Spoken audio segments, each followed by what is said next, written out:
नमस्कार साथियों, मैं दिनेश कुमार आप सबका स्वागत करता हूं आपके अपने परिवार यज्ञ विद्या में। जैसा कि आप लोग जानते हैं, हम सब Uttar Pradesh police computer operator की जो वैकेंसी है उसको लेकर डेडिकेटेड बैच चला रहे हैं।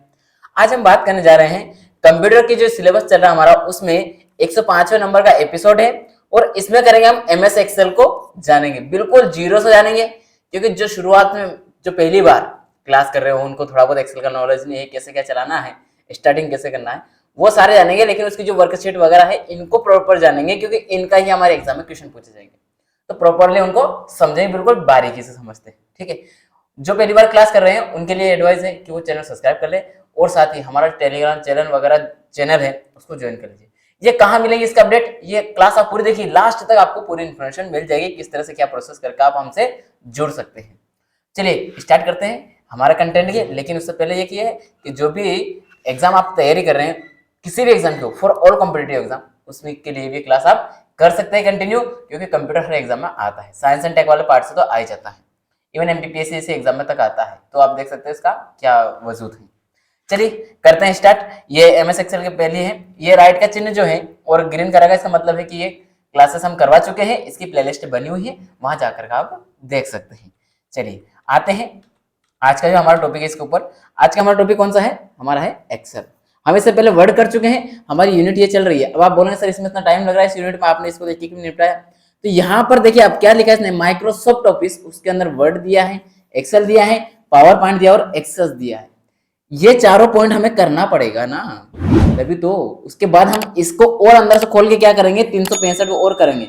MS का 365 जो है वर्जन, उसको भी हम जानेंगे, क्योंकि इस समय सबसे ज्यादा कहीं भी क्वेश्चन आ रहा है कंप्यूटर में। अभी जो 2024 में जितने एग्जाम हुए कंप्यूटर के रिलेटेड, उन सभी में अधिकतर कहां से क्वेश्चन पूछे गए, जो MS वर्ड का जो वर्जन है 365 उससे पूछा गया है। तो उसको भी हम विस्तार पूर्वक जानेंगे, समझेंगे। चलिए आते हैं आज के टॉपिक की शुरुआत करते हैं। इसमें आज हम जानेंगे क्या क्या जानेंगे उसको समझ लीजिए। हम जानेंगे वर्कबुक और वर्कशीट क्या है, इनके बारे में जानेंगे। वर्कबुक का निर्माण कैसे हम वर्कबुक बनाएं। अच्छा आपको एक छोटी सी जानकारी दूं मैं, वर्कबुक उसे कहते हैं जो जिस तरह से मतलब हमारा MS वर्ड में डॉक्यूमेंट कहते हैं, और जो हमारा पावर पॉइंट में जो बनता है उसको PPT कहते हैं, PPTX। वैसे ही जब MS एक्सेल का यूज करेंगे तो वहां वर्कबुक बनती है, उसे एक्सेल शीट कहेंगे। शीट भी कहता है एक्सेल शीट, और वर्कबुक, वर्कबुक का किस में बनती है, MS एक्सेल में बनती है। किसमें, MS एक्सेल में। आपको ये ध्यान देना है, ध्यानपूर्वक समझते चलिएगा कि ये हमारी वर्कबुक आता है कि वर्कबुक और वर्कशीट किसमें बनती है, तो ये बनेगी आपकी MS एक्सेल में के अंतर्गत जो बनाई जाने वाली शीट होती है उसे कहा जाता है। ठीक है, मैं यही आपको छोटे छोटे डेफिनेशन वर्ड यहाँ हेडिंग लिखी यही बताता हुआ चल रहा हूँ, ध्यानपूर्वक इनको नोट करते हुए चलिएगा, क्योंकि वर्ड्स जो है ना ये आपके एग्जाम क्वेश्चन होंगे जो मैं समझा रहा हूँ, है ना। आगे हम जानेंगे इसके बाद वर्कशीट में डेटा दाखिल करना, मतलब आपको जो डेटा है कैसे इंसर्ट करेंगे, किस तरह से उसके अंदर इंटरिंग करेंगे, मतलब डेटा टाइप करेंगे वगैरह, उसके बारे में।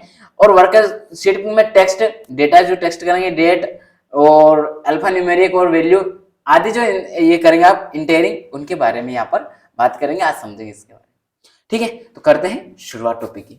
अच्छा टॉपिक पे आने से पहले आपको मैं जैसे वर्कबुक और वर्कशीट करवा रहा हूँ, आप में से थोड़े बहुत तो सभी जानते होंगे कंप्यूटर के बारे में। क्यों, क्योंकि आपको मैं इतनी आशा करके चल रहा हूं, थोड़ा बहुत आप जानते हैं, क्योंकि आप O लेवल का क्या पढ़ के आए हो, कंप्यूटर पढ़ के आए हो।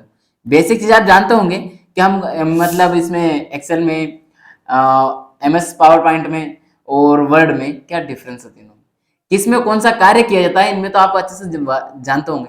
अगर नहीं जानते हैं तो आपको कमेंट बॉक्स में बताना है, ताकि मैं जब भी मतलब प्रैक्टिस सेशन या जो भी क्लास अगली आएगी जो मैं कराऊंगा, वहां तक इनके बारे में अलग अलग डिफरेंस वाली भी एक छोटा सा वीडियो बना करके 10 मिनट का उसमें दे दूंगा अलग से आपको। ठीक है, डिफरेंस बता दूंगा, मतलब शॉर्ट वीडियो बना के दे दूंगा, तो आपको समझ में आ जाएगा। लेकिन अगर आप जानते हैं तब भी बताइए कमेंट में, नहीं जानते तो फिर भी आपको बताना है। टॉपिक पे आने से पहले या पढ़ने से पहले आपको थोड़ा सा मौखिक बताता हूं कि MS एक्सेल कहते किसको है, MS एक्सेल में क्या कार्य किया जाता है। सबसे पहले हमें ये पता होना चाहिए। अगर एक्सेल क्या है अगर आप ये जानते हैं तो आपको कमेंट बॉक्स में बताना है। ठीक है, नहीं जानते हैं तो अभी मैं बता दे रहा हूँ, समझ लिए थोड़ा। MS एक्सेल के अंतर्गत देखिए ना, आप हमेशा क्या बनाएंगे, देखिए डॉक्यूमेंट कहाँ बनाएंगे, आप डॉक्यूमेंट बनाते हैं अपन कहाँ पर, हम लोग वर्ड में बनाते हैं। जो PPT वगैरह रेडी करेंगे क्लास के लिए, डिजाइनिंग वगैरह, ये करते हैं हम किसमें, पावर पॉइंट में। लेकिन कोई डेटा का कैलकुलेशन करना है, किसी का वर्कबुक बनाना है, कोई पर्सन बनानी है, किसी की सैलरी के रिकॉर्ड रखना है, कोई मंथली ये करना है, इस तरह का रिकॉर्ड रखना अगर आपको, तो वो किस में किया जाएगा, वो एमएस एक्सेल में किया जाएगा। सपोज कीजिए मैं यज्ञ विद्या पे जो क्लासेस लेना आता हूं, अगर उसका रिकॉर्ड हम कॉपी डायरी में नहीं रखते लिख करके, और इसके बजाय किसमें रखते हैं, कंप्यूटर में रखते हैं, एक्सेल में, तो वहां पर डेली की प्रेजेंट, डेली कितनी क्लास हो रही है, कितनी क्लास ले रहा हूं, इसका क्या आउटपुट मिल रहा है, कितना सिलेबस बचा है, क्या है, कितने दिन तक हुआ, कितना अभी तक पेड हो गया, कितनी सैलरी मिली, कितने घंटे ली क्लास, कितने कितने मिनट की क्लास है, कितने घंटे हो गए टोटल, इनका सारा जो कैलकुलेशन है, अगर इस काम कर रखते टेबल की फॉर्मेट में, तो ये कहाँ रखेंगे, ये रखेंगे हम एमएस एक्सेल में। आपने इवन अगर आप जैसे इसमें बनते हैं गवर्नमेंट सर्विस में, जैसे आता है आप किसमें, जो इसमें सिलेक्शन लेके जाते हैं, जो यूपी पुलिस कंप्यूटर ऑपरेटर वाले में, आप वहां जाएंगे तो आपके जो मंथली सैलरी का परसेंट वगैरह रहेगा, पूरा रिकॉर्ड रहेगा, वो किस में रहेगा, वो एमएस एक्सेल में रहेगा। क्यों रहेगा एमएस एक्सेल में, क्योंकि उसी में आपको दिखाया जाता है कि आपका जो ये कर रहे हैं आप मतलब कैलकुलेशन वगैरह होगा, वो आसानी से कर ले जाओगे, इसमें फॉर्मूला चलता है, ये सब हम आगे जानेंगे, जो मैं बता रहा हूँ ना, ये सारा कार्य एक एक करके हम समझेंगे। लेकिन इसमें क्या होता है, आप उसका डेटा रख सकते हो, आप उसमें जो कैलकुलेशन का है फॉर्मूला रहते हैं, वो आसानी से कर जाओगे, कोई कैलकुलेशन में त्रुटि नहीं होगी। दूसरा, जो इस तरीके से आपको यूज करना है, वो सारा रिकॉर्ड आप एक सर्चिंग के माध्यम से तुरंत कर सकते हो, क्योंकि इसमें दोहराव की स्थिति नहीं बनती है। अगर एक बार कोई एक जनरेट हो गया आईडी, तो वही आईडी रहेगी, दोबारा उस आईडी को नहीं होगा, उसका अगला होगा, लेकिन उस सेम आईडी नहीं लेगा उसमें। तो ये सारा कार्य होगा। कोई मजदूर है, उनका रिकॉर्ड रखना है, कितने वर्कर्स हैं, उनका रिकॉर्ड रखना है, ये सारे कार्य हम एक्सेल के अंतर्गत करते हैं। समझ में आ रहा? इवन आपकी जो मार्कशीट वगैरह है, आपकी जो 10th 12th कॉलेज, इनकी जो मार्कशीट है, ये जो आपके सामने बनी हुई है, ये भी किस में बनाई जा सकती है, ये अधिकतर जो बनाई जाती है वो एमएस एक्सेल के अंतर्गत ही बनाई जाती है, क्योंकि वहां पर एक के बाद एक रिकॉर्ड रखना पड़ता है, तो वो लेके आते हैं। ठीक है, आई होप ये सारी चीज आपको समझ में आई होगी, जो मैंने समझाने की कोशिश की आपको मौखिक रूप से। अब हम जानेंगे वर्कबुक और वर्कशीट। वर्कबुक क्या है, वर्कशीट क्या है, इनको मैंने अभी आपको थोड़ा सा पहले बताया है, फिर भी आपको बता दूं मैं, ये वर्कशीट है ना, वो क्या होती है, एक मतलब समूह होता है किसका, सेल्स का। सेल्स किसे कहते हैं, जो कोष्ठक हो, यानी कि आप ऐसा समझिए, ये एक टेबल बना रहा हूं मैं यहाँ पर, ये रहा, ठीक है। सपोज कर लीजिए कि ये एमएस एक्सेल की एक टेबल है, तो इसके अंदर ये जो डिब्बा दिखाई दे रहा है इतना इतना, ये वाला जिसमें गोला किया जिसका होगा, ये क्या है, सेल है। क्या इसको क्या कहेंगे हम, सेल कहेंगे। किसमें कहते हैं सेल, किसमें, एमएस एक्सेल में इसे क्या कहा जाता है, सेल कहा जाता है। ठीक है, तो यही बोल रहा है कि वर्कशीट बहुत से कोष्ठकों या सेल्स का समूह होता है। सेल्स जो होता है उसका समूह होता है, जिन्हें पंक्तियों और स्तंभों में व्यवस्थित किया जाता है। जैसे मैंने आपको एक टेबल बना के बताइए, इसमें ये रो के रूप में है और ये पंक्ति के रूप में है, तो ये दोनों में क्या कहते हैं, उसको सजावट करके उसमें व्यवस्थित रखा जाता है। पंक्तियां बाएं से दाएं अर्थात क्षैतिज होती हैं, और कॉलम या स्तंभ ऊपर से नीचे अर्थात ऊर्ध्वाधर होते हैं। ध्यान दीजिएगा इन शब्दों में, क्षैतिज और ऊर्ध्वाधर, इन दो शब्दों ध्यान दीजिएगा कि एमएस एक्सेल में जो वर्कबुक होती है या वर्कशीट होती है, उनमें जो पंक्तियां होती हैं वो किस रूप में होती है, क्षैतिज रूप में होती है। किस रूप में, क्षैतिज रूप में होती है। ठीक है, हॉरिजॉन्टल में होती है। ठीक है, किसमें, हॉरिजॉन्टल में। और कॉलम जो है वो किसमें होते हैं, टॉप टू बॉटम की साइड होते हैं, टॉप टू ऊर्ध्वाधर जिसको कहा जाता है। ठीक है, चलिए अब देखते हैं आगे क्या बोल रहा है। प्रत्येक सेल या कोष्ठक में कोई संख्या, नाम, दिनांक, समय आदि भरा जा सकता है। मैंने आपको क्या बताया, अच्छा एमएस एक्सेल में अगर आप डिटेल नहीं लिखोगे तो फिर बनाने की मतलब क्या कोई शीट, तो उसमें आप कोई भी संख्या लिख सकते हो। एक आईडी जनरेट कर रहे हो किसी भी आपको, उसका मान लीजिए आपके यहाँ आपकी कोई कंपनी है, उसमें 10 वर्कर है, अब उन 10 ही वर्कर की अलग अलग आईडी बनेगी, सभी का अलग अलग नाम होगा, तो नाम लिखोगे, उनका आईडी प्रूफ लिखोगे, उनका डिटेल लिखोगे, उनका बैंक डिटेल आएगा, ए टू जेड, कितने दिन वर्क किया, कितने एब्सेंट है, कितनी सैलरी बनी, इन सबका आप रिकॉर्ड रखोगे, तो दिनांक, समय वगैरह सब कुछ आएगा ना उसमें काउंट। तो यही बात की यहाँ पर की जा रही है कि इसमें सारे कार्य किए जा सकते हैं। ठीक, आगे हम जानते हैं आगे क्या है। जैसे ये आपके सामने दिखाई दे रहा क्या है, इसका जो वर्क एक्सेल है हमारी, उसका एक फोटो लिया मैंने कि आपको एक्सेल कैसे दिखाई देगी। तो जो आपको यहाँ में कुछ समझा रहा हूँ वो ध्यानपूर्वक सुन लीजिएगा, उसको दिमाग बैठा लीजिएगा, ध्यान से देखिएगा। क्यों देखिएगा ध्यान से, क्योंकि आपकी एग्जाम में क्वेश्चन ऐसे बनते हैं। जो हमारी एमएस एक्सेल होती है उसमें कितने सीट्स हो, मतलब सीट क्या जो सामने दिखाई दे रही है, ये जो दिखाई दे रही है आपको पूरी, इसे क्या कहा जाता है, तो इसे कहा जाता है शीट। क्या कहा जाता है, शीट। क्या इसमें एक ही शीट होती है? जी नहीं, यहाँ पर आपको एक प्लस का चिन्ह दिखाई दे रहा होगा, यहाँ पर जाकर आप प्लस पे जैसे दबाएंगे आपके सामने एक और शीट आ जाएगी, फिर एक और आ जाएगी, फिर एक और आ जाएगी। ऐसे शीट की संख्या आप बढ़ा सकते हैं जितनी आपको चाहिए।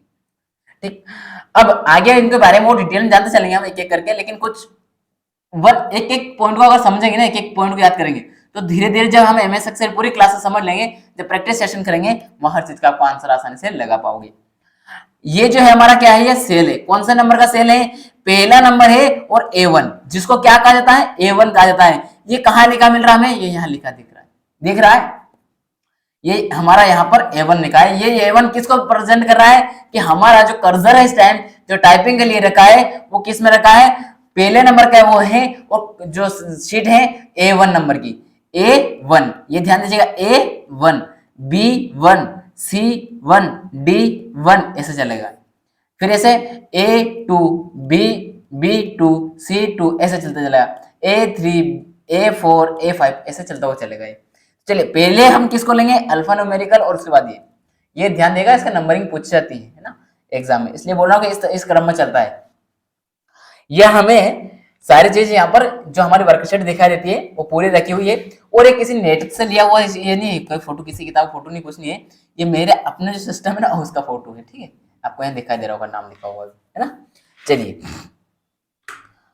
वर्कशीट में पंक्तियों की पहचान क्रम संख्या से की जाती है, जैसे 1, 2, 3 आदि।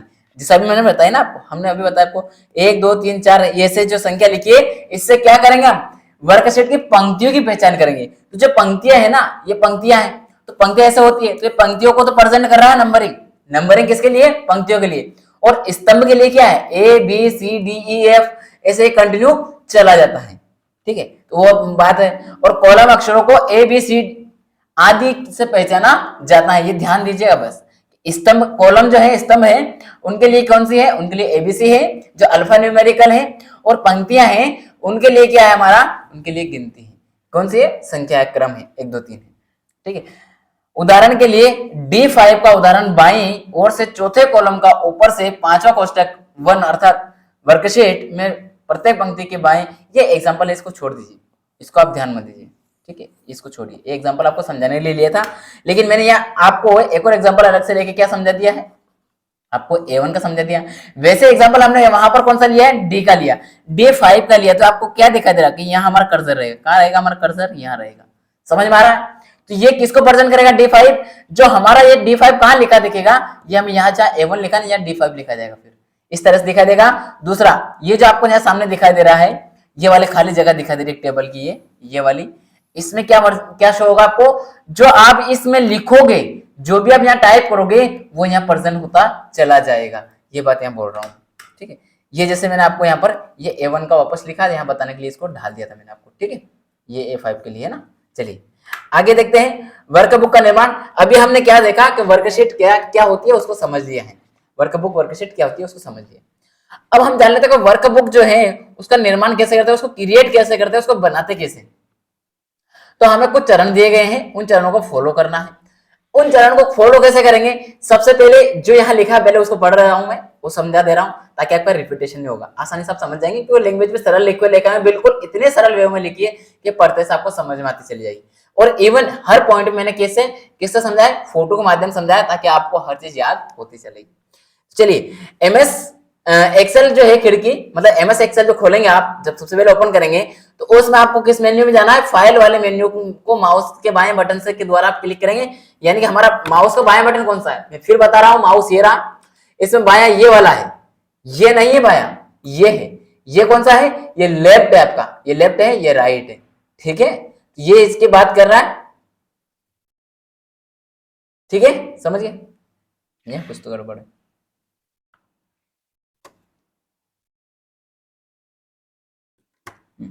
ये लेफ्ट वाला है ना, समझ रहे हो ना? कैसे समझ? बाएं बटन बोला ना, लेफ्ट। हाँ ठीक। इसके बाद में और क्या था? खिड़कियां, समझ गए? इसके बाद देखते हैं, ये फोटो आ गया।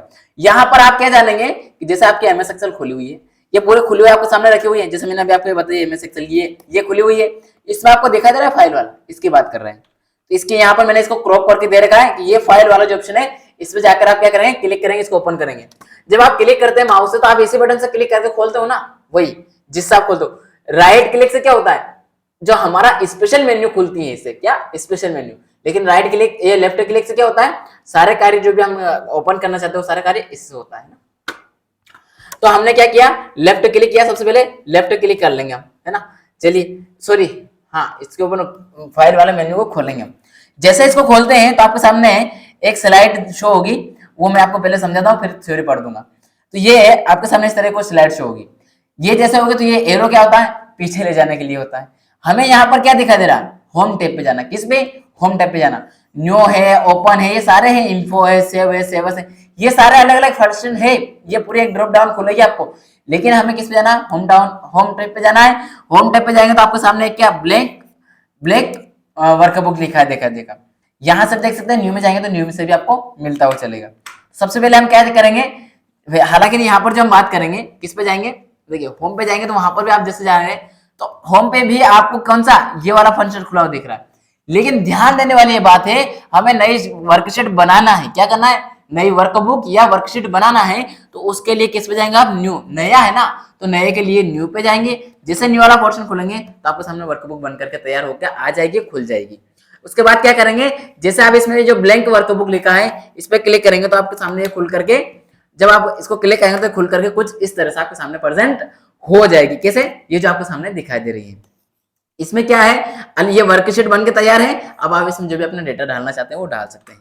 अब इसकी थ्योरी पढ़ लेते हैं, जो मैंने समझाया वही पॉइंट यहाँ पर लिखे हैं। क्या, इस वर्क जो ड्रॉप डाउन है विंडो में न्यू विकल्प पर क्लिक, मतलब नया खुला ना ये वाला, इसमें न्यू पे क्लिक करें। देखिए आप नए पे ना भी क्लिक करेंगे ना, तो जैसे आप होम पे रहेंगे तो उसमें भी ये वाला दिखाई देगा। नया पे क्लिक करेंगे तब भी आएगा, क्योंकि होम पे भी ये वाला ऑप्शन खुला हुआ है नया, इस वाला कलर का। होम पे और भी ऑप्शन रहेंगे ना नीचे बहुत सारे, लेकिन न्यू में केवल ये ऑप्शन आ जाएगा। फिर समझ गए, ये बात यहाँ बोल रहा है। बटन द्वारा विंडो खोले और न्यू विंडो खुल जाएगा। यहाँ ब्लैंक वर्कबुक विकल्प का चुनाव करें, कर क्रिएट बटन पर माउस के द्वारा बाएं बटन द्वारा एक बार क्लिक करें, हमारे समक्ष एक खिड़की प्रकट हो जाएगी जिसमें हम प्रविष्ट आदि कार्य कर सकते हैं। देखिए यहाँ आपको कुछ नहीं करना है, इतनी सारी बात जो लिखी है आपको उसमें क्रिएट वगैरह पे भी क्लिक नहीं करना होता है। अब क्या करते हैं, वो डायरेक्ट जैसे आपने इसके ऊपर क्लिक किया ये तुरंत क्रिएट होकर ऑटोमेटिकली आपके पास सेव हो जाएगी, अगर आपके इसमें ऑटो सिस्टम चालू है तो। ठीक है, चलिए आगे देखते हैं। वर्कशीट में डेटा दाखिल करना, यानी कि हमें डेटा को कैसे इंसर्ट करना, उसके अंदर कैसे इंटायरिंग करना है। तो वर्कशीट में कोई भी डेटा दाखिल करने के लिए हम क्या करेंगे, जिस पंक्ति या स्तंभ में हमें डेटा डालना है सबसे पहले उसका चुनाव करेंगे, उसको सिलेक्शन करेंगे, उस पर हम पॉइंटर ले जाएंगे, उस पर जाके क्लिक कर ले जाएंगे। जैसे उस पर क्लिक करते हैं उसके बाद हमारा जो सामने एक बार, जो बार अभी मैंने बताया आपको ये वाला, ये यहाँ पर हमारा वो शो हो जाएगा कि हमारा कर्सर पॉइंट का रखा है, जैसे आपको यहाँ दिखाई दे रहा है, ये यहाँ पर रखा है। यहाँ कोई डेटा टाइप करेंगे तो यहाँ शो होगा, लेकिन ये कौन सा इसमें लिखा जा रहा है डेटा, वो यहाँ लिखा रहेगा। ठीक है, जिस पंक्ति या स्तंभ में डेटा का निवेश करना चाहते हैं उस पंक्ति या स्तंभ का वांछित सेल में सेल पॉइंटर से क्लिक करें। ठीक है, यही बात बोल रहा हूं मैं। इसके बाद में इस प्रकार वांछित सेल का चुनाव हो जाएगा। ये जैसे मैंने यहाँ पर किसका लिया, बी का लिया, अभी तक ये चल रहा था, अब ये लिया। तो आपको देखिए बी का भी 3 लिया, क्या लिया, बी का 3। ये एबीसी इसको मत देखिए, ये तो मैंने नाम नंबरिंग दे रखी। यहाँ आपको किस बात को ध्यान रखना है, यहाँ ध्यान ये देना है कि मैंने यहाँ पर जो ये लिया कर्सर यहाँ पर ले रखा है, इस कर्सर में कौन सा नंबर के रो है, 3rd नंबर की रो है, वो कॉलम कौन सा है, बी वाला है। तो क्या लिखा, B3 क्या प्रेजेंट कर रहा है, कॉलम। अब मैं यहाँ कोई डेटा लिखूंगा तो क्या प्रेजेंट होगा, यहाँ होगा, वो भी आगे समझ में आता चला जाएगा। चुने गए सेल में वांछित डेटा टाइप करें। टाइप के समय टाइप किया जाने वाला डेटा एक्टिव सेल और फार्मूला बार दोनों जगह दिखाई देगा। क्या, एक्टिव सेल, ये शब्द ध्यान दीजिएगा कि आप जो टाइप डेटा करेंगे जो जिस सेल में, उस सेल का डेटा कहां दिखाई देगा आपको, एक तो एक्टिव सेल में। एक्टिव सेल मतलब जहां आप लिख रहे हो, जिस सेल में आप लिख रहे हो उसमें तो दिखाई देगा ही देगा। उसके बाद देखो कहां दिखाई देगा, फार्मूला बार। फार्मूला बार कौन सा है, ये है फार्मूला बार। क्या है, फार्मूला बार है, ध्यान दीजिएगा, है ना। सेल में डेटा टाइप का कार्य पूर्ण होते ही एंटर की दबाएं। मतलब जैसे आपने यहाँ कोई डेटा लिखा, इसके बाद एंटर दबाएंगे तो ये जो आपका की है ये खिसक करके नीचे वाले में आ जाएगा ऑटोमेटिक, जस्ट उसके नीचे वाले में। ठीक है, एंटर से। और अगर टैब दबाएंगे तो अगले में चला जाएगा, रो सेम रहेगी, अगला इसमें चला जाएगा। कैसे, मतलब एंटर ये टैब दबाएंगे तो इस वाले में आएगा, और एंटर दबाएंगे तो स्तंभ सेम रहेगा और आपकी रो चेंज हो जाएगी। ये भी ध्यान दीजिएगा ना। ऐसा करते ही वह डेटा उस सेल में स्थायी हो जाएगा। एक सेल में 225 कैरेक्टर तक डेटा टाइप किया जा सकता है। कितना? 225। ठीक है, समझ गए? कितने? 225, जीरो से लगाया 225। ये जैसे मैंने यहाँ क्या लिख रखा है, यहाँ आपको कुछ लिखा दिख रहा है। क्या लिखा दिख रहा है? Smart study approach 57@gmail.com। एक जीमेल आईडी लिखी हुई है। क्या लिखी हुई है? Gmail ID. ऐसे ही हमारे जो यज्ञ विद्या की उसके भी लिखी हुई मिलेगी आपको। यज्ञ विद्या की कॉन्टैक्ट @yajnavidya.gmail.com। क्या है? Contact @yajnavidya@gmail.com। ये हमारी क्या है? किसके? जो यज्ञ विद्या है इसका जीमेल आईडी है ना। वो भी आपको अभी आगे मैं शो करूंगा। लेकिन ये क्या है, एक जीमेल आईडी लिख ली मैंने कोई एक, उसमें क्या करेंगे आप, ये जो जीमेल आईडी लिखी है इसमें आपको यहाँ क्या दिखाने का प्रयास कर रहा हूँ, ये टाइप किया है तो आपके सामने शो हो रहा है, हो रहा है ना, ये बात हो रही। दूसरा और क्या हो रहा है, ये यहाँ भी शो हो रहा है, लेकिन यहाँ का देखिए फार्मूला बार में देखिए हो रहा है शो पूरा। जो यहाँ लिखा है वही सेम चीज यहाँ लिखी है। यही बात यहाँ लिखी हुई थी, ये बात यहाँ लिखी हुई थी कि एक्टिव सेल में और फार्मूला बार में। तो ये एक्टिव सेल, ये तो एक्टिव सेल होगी मेरी, एक्टिव सेल हो गई, और ये फार्मूला बार हो गया। ठीक है, समझ गए? चलिए आगे देखते हैं। एंटर की दबाते ही पंक्तियां स्तंभ के अगले रिक्त सेल का चुनाव स्वयं हो जाता है। मतलब जो उसके बाद वाला सेल है वो ऑटोमेटिक, जो अगला स्तंभ का जो सेल है उसमें ऑटोमेटिकली वो सिलेक्ट स्वयं हो जाएगा, मतलब एक्टिव हो जाएगा। उसमें आप कुछ भी टाइप करेंगे, टाइप करना स्टार्ट करें, उसमें आ जाएगा डेटा। इस प्रक्रिया को पुनरावृत्ति की विभिन्न पंक्तियों, मतलब ये जो है आप डेटा टाइप करेंगे ऑटोमेटिक होता जाएगा। किसी भी पंक्ति या स्तंभ के नए रिक्त सेल पर जाने के लिए आप कीबोर्ड से एरो की सहायता ले सकते हैं। एरो की से बोले तो मान लिया पंक्ति में ऊपर नहीं जाना चाहते हैं, तो ये आप देखिएगा यहाँ, ये ध्यानपूर्वक देखिएगा, इसमें एरो की दिखाई दे रही है आपको, ये वाली। इन एरो की पे आप जैसे प्रेस करेंगे, आप नीचे वाला करेंगे नीचे चल जाएगा, आप साइड वाला करेंगे आगे का आगे चल जाएगा, पीछे वाला करेंगे पीछे चल जाएंगे, ऊपर वाला करेंगे ऊपर चले जाएंगे। ये इनकी भी आप क्या कर सकते हैं, हेल्प ले सकते हैं, और उनसे भी आप अपने जो आगे कार्य करना चाहते हैं वो भी कर सकते हैं, बिना इंटर बिना टैब से भी। ठीक है, चलिए आगे। ये जैसे आपके सामने यहाँ दिखाई दे रहा है, क्या दिखाई दे रहा है, ये जीमेल आईडी लिखी हुई है।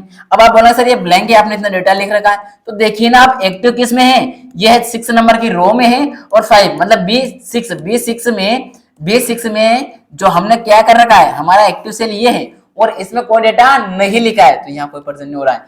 यहाँ आपको क्या दिखा रहा है, contact@yajnavidya.com। तो ये क्या है, हमारी यज्ञ विद्या क्या है, जीमेल आईडी है। वैसे स्मार्ट स्टडी अप्रोच 57@gmail.com ये अलग है। दिनेश टेलर, और ये क्या लिखी हुई, ये सारा एक मैंने डेटा लिखा है यहाँ, हालांकि मैंने जीमेल आईडी लिख दी है। जो भी आप लिखना चाहे अपने हिसाब से वो लिख सकते हैं। अच्छा, जीमेल आईडी लिखना है पीछे अप्रोच क्या पता है, इस जीमेल आईडी में अगर जैसे आपने शीट बनाया है और यहाँ अगर कोई जीमेल आईडी लिखी है आपने, तो सिर्फ इस डेटा पर क्लिक करेंगे आप। जैसे ही इस पे क्लिक करेंगे, ये आपको क्लिक करते ही आपको कहाँ ले जाएगा, आपके जीमेल आईडी पे ले जाएगा, एड्रेस पे, और वहां जाकर आप जो सेंड करना चाहे वो कर सकते हैं। ठीक है, हालांकि इसमें मेलिंग का वगैरह का जो प्रोसेस है वो है बहुत सारा अच्छा कार्य है, लेकिन मैं यहाँ हल्का सा कुछ बता रहा था अलग, है ना। चलिए आगे देखते हैं। वर्कशीट में टेक्स्ट डेटा, ये था हमारा किसका, जो डेटा कैसे क्या आप कैसे मतलब इसके अंदर डेटा डालेंगे, तो डाल के दिखाया मैंने कुछ डेटा। जो हमने यहाँ पर क्या डाला, एक तो एबीसी डाल रखी है, कुछ नाम लिख रखे हैं, और उसके बाद यहाँ पर क्या लिख रखी है आपने, ये आपके लिए मतलब एक जीमेल आईडी लिख करके उससे दिखाया की कोशिश की इस तरह से डेटा आप इंटर कर सकते हैं। ठीक है, चलिए वर्कशीट में टेक्स्ट डेटा अल्फान्यूमेरिकल और वैल्यू दाखिल करना है, वैल्यू के इनके बारे में। तो आप क्या कर सकते हो, एमएस एक्सेल में कोई नाम डेटा भी लिख सकते हो, न्यूमेरिकल भी लिख सकते हो, किसी तरह का अल्फान्यूमेरिकल डेटा जो भी आप देखना चाहते हो वो सारा कार्य कर सकते हो। जैसे मैंने यहाँ लिखा है, जो अलग अलग लिखी है इसके पीछे ध्यान दीजिएगा। यहाँ मैंने कॉन्टेक्ट ये तो लिखी, यहाँ पर अर्जेंट आ गया सिंबल।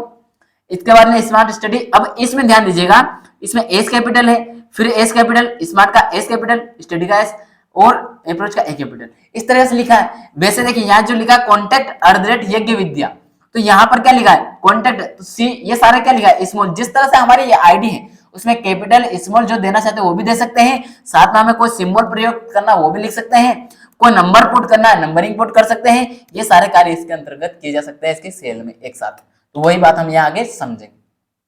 किसी सेल में भरा गया डेटा टेक्स्ट लेबल कहलाता है, मतलब जो डेटा हमने वहां भरा है, किसी सेल में जो डेटा लिखा है उस डेटा को क्या कहा जाता है, उसको कहा जाता है लेबल कहा जाता है, जिसका प्रयोग अन्य सेलों में भरे गए डेटा को पहचानने में किया जाता है। उदाहरण के लिए कॉलम का शीर्षक किसी सेल में टेक्स्ट डेटा भरने के लिए निम्न चरणों का अनुसरण करें। किस तरह से उसमें कोई भी सेल में डेटा आप भर सकते हैं, तो उसमें उस सेल को माउस पॉइंटर से क्लिक करें जहां आप डेटा भरना चाहते हैं, सबसे पहले उस पर क्लिक कर लें। जैसे वहां पर क्लिक करेंगे एक बार, उसमें तुरंत लिखना नहीं स्टार्ट होगा, उसमें डबल क्लिक करेंगे तो वहां पर आपका पॉइंटर क्लिक होना स्टार्ट हो जाएगा, आपका लिखना स्टार्ट होगा। अब आप जो भी टेक्स्ट लिखना चाहते हैं वो लिखना प्रारंभ करें। जैसे आप प्रारंभ करेंगे तो उसके बाद आपको क्या मिलेगा, इस तरह से, जैसे मैंने यहाँ क्या लिखा, अभी तो आपके सामने लिखा हुआ दिखाई दे रहा था, लेकिन 6 नंबर की रो में B6 में कुछ भी नहीं लिखा था। अब मैंने यहाँ क्या लिखा, D6290NWYTW, अरे कुछ भी लिख दिया, A to Z जो लिखना चाहूँ वो लिख दूं। मैं यहाँ पर क्या करता हूँ, टाइप कर सकता हूँ और यहाँ पे शो हो रहा है, ये वाली बात आ रही है। इस तरीके से मैं लिखना प्रारंभ करता हूँ। इसलिए ये सारा इस तरीके से हम क्या कर सकते हैं, कोई भी डेटा इसमें लिख सकते हैं, लिखा जा सकता है।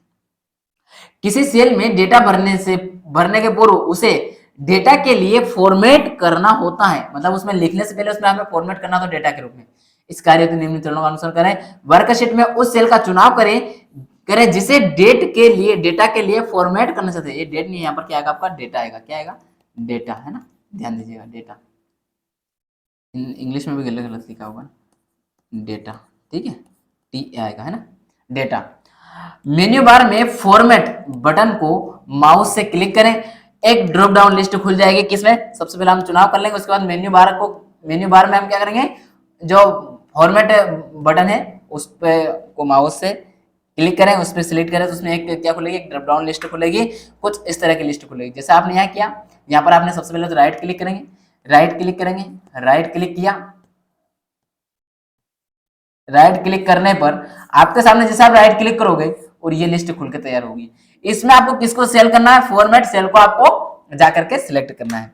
जैसे आप फॉर्मेट सेल को जाकर क्लिक करेंगे तो उसमें आपको क्या दिखा देगा, विकल्प का पर माउस से क्लिक करें, फॉर्मेट सेल डायलॉग बॉक्स खुल जाएगा। फॉर्मेट सेल का एक डायलॉग बॉक्स खुलेगा जिसमें फॉर्मेट सेल डायलॉग बॉक्स में सेल को विभिन्न रूपों में फॉर्मेट करने का विकल्प दिया रहता है। उन विकल्पों में से विकल्प का चुनाव करें, किसी भी एक जो भी आपका मन पसंदीदा हो उसको चुने। ऐसा करते ही चुना गया सेल डेटा भरने के लिए फॉर्मेट हो जाएगा। कहना मतलब ये कि जैसे ये लिया मैंने, ठीक है। अब जैसे इसको लिया तो मैंने कौन सा फॉर्मेट सेल खोला, उसके अंदर नंबर वाला आ रहा है, एलिमेंट्स आ रहा है, फॉन्ट आ रहा है, बॉर्डरिंग आ रहा है, फिल आ रहा है और प्रोटेक्शन आ रहा है। ये सारे यहाँ पर दिए और उसके अंदर जो मेरा नंबरिंग है उसमें कौन सा आ रहा है, अभी जनरल ले रखा मैंने, जनरल पर क्लिक है। इसके बाद मुझे जो फॉर्मेट जिस तरह से लेना है, जो लेना चाहता हूँ, जो लिखना चाहता हूँ वो कर सकता हूँ, इवन कस्टम भी कर सकता हूँ अपने अकॉर्डिंग। ये सारे कार्य इसमें किया जा सकता है, ठीक है। और आखिरी में हमें ओके बटन पे क्लिक कर देना है और आगे बढ़ते हुए चलना है, ठीक है। ये इंग्लिश में है। सेल में भरी गई संख्या को वैल्यू कहते हैं। क्या कहते हैं, वैल्यू। कहां पर, जो सेल है, कहना मतलब ये है कि ये जो आपके सामने सेल रखा था, ये सेल है, तो ये जो मैंने इतना सारा डेटा लिखा है, ये इसे क्या कहता है, वैल्यू कहा जाता है। क्या कहता है, वैल्यू कहा जाता है, ठीक है। सेल में भरी गई संख्या को वैल्यू कहता है। किसी सेल में वैल्यू भरने के लिए निम्न चरणों का उपयोग करें। उस सेल को माउस सबसे पहले उसको क्या करेंगे आप, जिसमें आप वैल्यू भरना चाहते हैं उसको सिलेक्ट करेंगे, उस पर क्लिक कर लेंगे ताकि वहां पर हम कुछ डेटा लिख सकें, हमारी वैल्यू लिख सकते हैं और वैल्यू भरना प्रारंभ करते हैं। वैल्यू को हम किस किस फॉर्मेट में भर सकते हैं, तो हम वैल्यू को 0 से लेकर 9 के अतिरिक्त निम्न चिन्हों को भी शामिल कर सकते हैं, जैसे प्लस है, माइनस है, ब्रैकेट है, डॉलर है, अर्धरेट है, ई और कैपिटल ई, स्मॉल ई, ये सभी फॉर्मेट हम ले सकते हैं इसमें। मतलब कोई वैल्यू होती है वो 0 और 9 के बीच में तो होती है ना, इसके बाद और भी ये चिन्ह इनको भी हम लिख सकते हैं। कि ना मतलब ये है, जिन संख्याओं के सामने ऋणात्मक, ये ध्यान देने वाली बात है। सबसे पहले ये समझ लीजिए, जो पहला पॉइंट है ये समझ लीजिए, ये इसके बाद आपको समझ में आ जाएगा। जैसे ये मैंने यहाँ क्या लिख रखी है, वैल्यू लिख रखी, क्या लिख रखी, 1 2 3 4 5 6 7 9 0, इस तरीके से लिख ली। उसके बाद मैंने यहाँ माइनस भी लिया, इक्वल भी लिया, प्लस भी लिया, डैश लिया, ब्रैकेट लिया, स्टार लिया, हैश लिया, ये सारे जो है सिंबल, इनको लिया जा सकता है, इनको भी लिखा जा सकता है वैल्यू में। ये बात यहाँ पर बताना चाह रहा है और ये आपको यहाँ भी शो हो रहा है। अच्छा, इस सेल का क्या नाम है आपको बताना, ये कौन सा बार है, ये कौन सा बार है जहाँ शो हो रहा है, ये आपको कमेंट बॉक्स में बताना है ना। चलिए, अब इसके बाद क्या बोल रहा है, जिन संख्याओं के सामने ऋणात्मक चिन्ह होता है उन्हें ऋणात्मक मान कहा जाता है, ये तो आप भी जानते हैं। और जिनके सामने कोई चिन्ह नहीं होता है, कोई भी, तो उसको अपने आप स्वयं में क्या मान लेते हैं, हम धनात्मक मानते हैं, धनात्मक की संख्या दी जाती है उनको, ठीक है। और कोष्टक में लिखी गई संख्या को ऋणात्मक माना जाता है, और जो ब्रैकेट में लिखा गया है मैक्सिमम, उनको क्या माना जाता है, ऋणात्मक माना जाता है। ये मैं आपको बता चुका हूं। इसके बाद आ गया हमारी कौन सी, ये जो किसी भी वर्कबुक का जो हमारा क्या है, वर्कशीट को सुरक्षित करना और उससे इससे बाहर आना, सेविंग एंड क्वांटिंग वर्कशीट। किसी वर्कशीट को सुरक्षित करने के लिए निम्न चरणों, सबसे पहले हम क्या करेंगे, फाइल में जाएंगे, क्योंकि सेव करना है। तो सेव करने के लिए सबसे पहले हम किस का प्रयोग करते हैं, फाइल में जाते हैं। क्या करते हैं, फाइल में जाते हैं। देखिए अगर आपने, सबसे पहली बात ये है, अगर कोई भी फाइल को आपने पहले से सेव कर रखी है, पहले से उसको नाम दे रखा, सब कुछ कर रखा है, तो आप कंट्रोल एस करके भी सेव कर सकते हैं। ये शॉर्टकट की कंट्रोल प्लस एस से भी आप सेव कर सकते हैं, ठीक है।